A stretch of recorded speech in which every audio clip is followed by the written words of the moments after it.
જામનગર જિલ્લાના કાલાવડ પંથકમાં વરસાદની અછતના કારણે ખેડૂતોની હાલત કફોડી બની। સિંચાઈ માટે સૌની યોજનાનું પાણી તાત્કાલિક છોડવાની માંગણી સાથે વિવિધ ગામના સરપંચો અને ખેડૂતોએ કાલાવડ મામલતદારને આવેદનપત્ર પાઠવ્યું।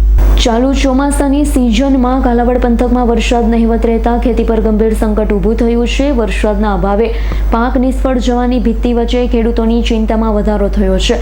આ પરિસ્થિતિને ધ્યાનમાં લઈ તાલુકાના વિવિધ ગામના સરપંચ અને ખેડૂતોએ કાલાવડ મામલતદારને આવેદનપત્ર પાઠવી સૌની યોજના અંતર્ગત સિંચાઈનું પાણી તાત્કાલિક છોડવાની માંગણી કરી।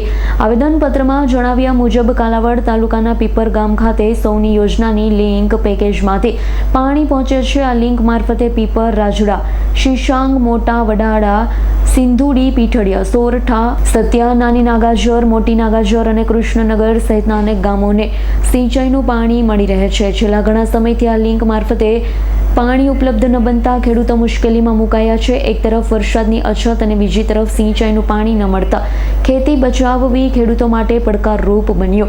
હાલ કાલાવડ ખેડૂતોની નજર સૌની યોજના પાણી પર મંડરાયેલી છે। જો આગામી દિવસોમાં સિંચાઈનું પાણી તાત્કાલિક છોડવામાં નહીં આવે તો ઊભા પાકને નુકસાન થવાની સાથે ખેડૂતોને મોટું આર્થિક નુકસાન વેઠવાનો વારો આવી શકે છે। ખેડૂતોના હિતમાં તાકીદે નિર્ણય લઈ પીપર ખાતેની લિંક પેકેજમાંથી સંબંધિત ગામો માટે સિંચાઈનું પાણી છોડવામાં આવે તેવી માંગણી ઉઠી। સ્થાનિક સરપંચ અને ખેડૂતોએ મામલેદાર સમક્ષ રજૂઆત કરી ખેડૂતોની હાલાકી દૂર કરવા તાત્કાલિક કાર્યવાહી કરવાની માંગણી કરી છે।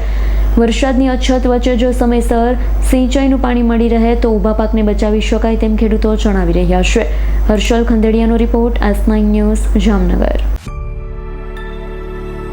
અમારી તમામ માહિતીથી અપડેટ રહેવા માટે જોડાયેલા રહો S9 ન્યૂઝ સાથે।